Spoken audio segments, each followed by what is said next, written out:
Alright, if you clicked on this video expecting a 100 days Minecraft challenge, I'm sorry for your loss. This is not that video. You see, I have 3 things going for me in life right now. I work, I go to school, and I have a girlfriend. I'd prefer to keep all 3, but if this was a 100 days Minecraft video, one of them would definitely get cut, and I'm pretty sure it would have been the girlfriend. So instead, over the last week I asked you guys to vote on which biome I should attempt to survive in for 100 minutes, and it was close, but the ice spikes won.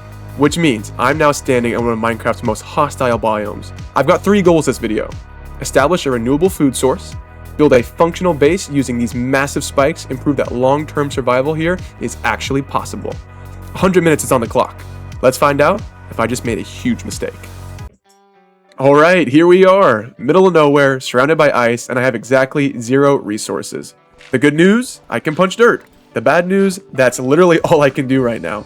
So let's get to work before I freeze to death. Wait, can you freeze in Minecraft? Probably not, but let's not test it. In the meantime, dirt is the only block we can break and use, so we need it. Ooh, some rabbits. From my testing, they're the only natural thing to spawn on the surface, but to kill them now would probably be more energy than it's worth. Oh, this one has a baby. It would be a shame if it were an orphan. Hey, another cave, and no mineshaft. But hey, our first friend. Back I say. It was probably more the sun that killed him, but I'll still eat his flesh anyway. Now this is a cave. It would be a shame if I fell down there. Oh well. Oh, praise be to the notable man himself. It's a mine shaft that just so happens to be guarded by a creeper. It's at this point in the descent that I started panicking. I know it's not hardcore, but I am still trying my best to have some challenge.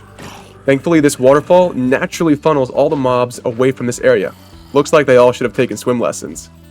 I bridged up to the top here, and again, I know it's not hardcore, but I am not taking any chances. I was a Boy Scout. I know the first step to exploring any cave is to block off the entrance with dirt. Maybe. I'm not sure. I did not take the caving merit badge. After gathering some wood and expanding the platform, it was time for a crafting table. A little mining around later, and at last, it's time to cook. That's what the young fellas are saying, right? Look at me cook, sonny! This zombie over here heard that bit and tried to punish me, so I lured him to the large chasm where he disappeared forever. Scrub. At this point, I've set off to explore a little bit while I wait for some of my ores to smelt. This zombie didn't like me invading his personal space while naked, so I punished him for it. I'm not sure what he was so pressed about. But at this point, I am no longer naked. It feels good to be clothed, even if it's only copper armor. Looking back on the whole thing, the hard part is kind of now over. Sort of. But I was feeling more confident. I had some basic tools, enough armor to feel I could handle myself. It was starting to feel more or less like regular Minecraft, until I realized my only source of food was rotting flesh from zombies. Yeah, actually it is more or less like Minecraft. If you were wondering where all the zombies went, well, it's here. Kids, learn to swim. I promise you, it's in your best interest. It may seem like such a trivial thing, but to find whole logs down here has saved me so much time. Chop, chop, chop. If only it were a tree. At this point, I've had to have eaten at least 8 pieces of rotten flesh, and this was my first time getting food poisoning. So, lesson learned, maybe decaying flesh isn't all that bad. On a happier note, a chest! For those unaware, this is my only way I can get items such as seeds. Bless me, O notable one, for the sustenance that I need. Melons and beetroot seeds. Alright, I think this challenge might be possible yet. After exploring for a little while longer, I came across another chest that contained a diamond. At this point in the run, it's kind of useless to me, but I will cherish it forever. At this point, I had been exploring for a while now, and although taking it slow, I felt nearly invincible. Not even this spawner right here frightened me. Before I play this clip, please know, this was what was going on in my head, in this specific order. Okay, a chicken jockey, be brave, you got this. Oh nuts, I'm stuck in a cobweb. But so is he, I'm okay. Okay, I'm panicking now, time to run away. Not my brightest moment, but I live to see another day. No, I'm not ashamed of my actions. I'm just embarrassed you had to watch that. After surviving that encounter better than Jason Momoa, I was reminded of my own mortality, and decided I need to find a place to call home. So back into the barren wasteland I went. I wasn't sure where to call home, because, well, everything around me looks the same. But I figured I needed a place to grow my crops and fish, so this place would be as good a home as any. The plan for now is to farm as many melons as I could, because the beetroots, I have no idea how to use. I think the last time I organically used them was back on my phone in like 5th grade when I was playing Minecraft at recess. It's your time to shine, beetroots. Prove me you're not worthless. The case for your existence isn't looking strong, beetroots. Why do I need so many for soup? As I fester in disappointment at my crops, I look to the clearing of my land. As any notable person knows, flat land is good land.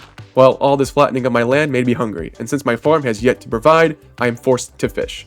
I hope the fish are hungry. For disappointment. Well, there you have it, folks. I am now self-sufficient. Fishing is possible as long as you melt the ice. After flattening my land in its entirety, I was left with the question of what kind of house to build. Stone felt just a little too easy to me, so how about an igloo? Right, that's an original idea.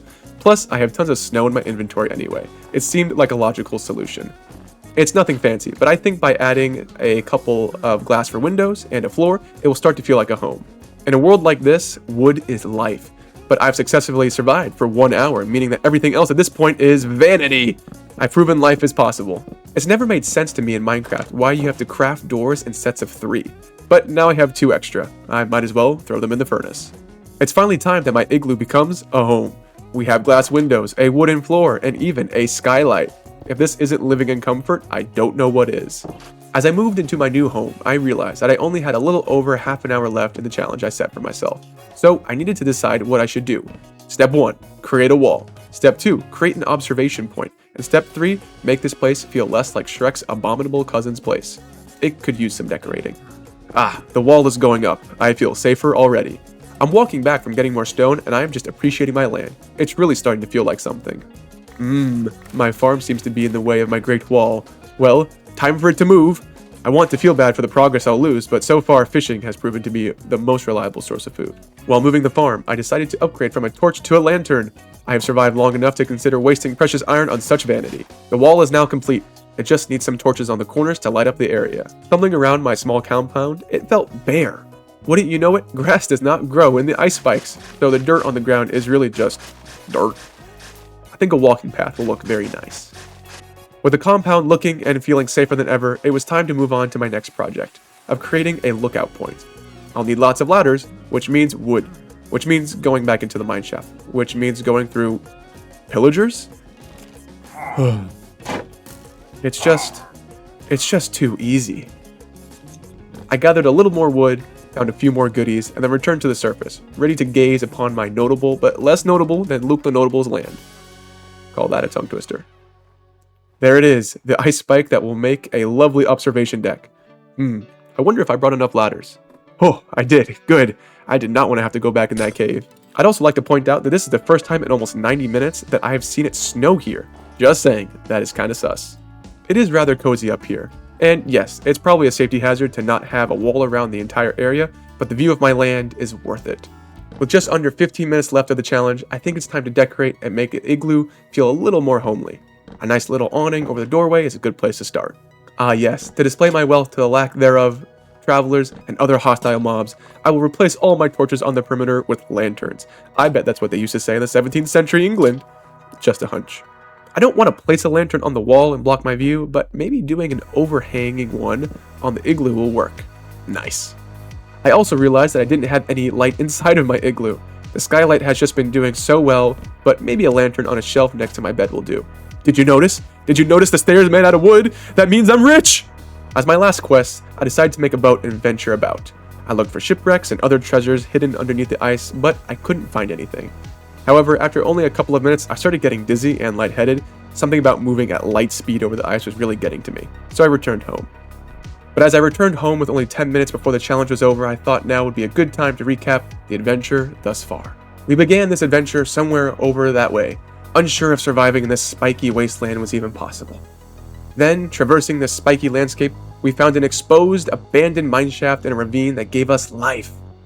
We then created a place to call home. We built an igloo to sleep in, a farm and a fishing hole to provide us with nutrients, and a wall to keep us safe. Lastly, we built an observation point on the tallest ice spike in the area to marvel at the land we had claimed for ourselves in this wasteland. And as the sun sets on this challenge, I can confidently say, yes, the ice spikes are survivable. I am, however, still disappointed and confused as to why beetroots exist in Minecraft, Mojang. If you survived this video with me, drop a like and let me know what biome I should tackle next. Thanks for watching, guys, and please, take care. Bye.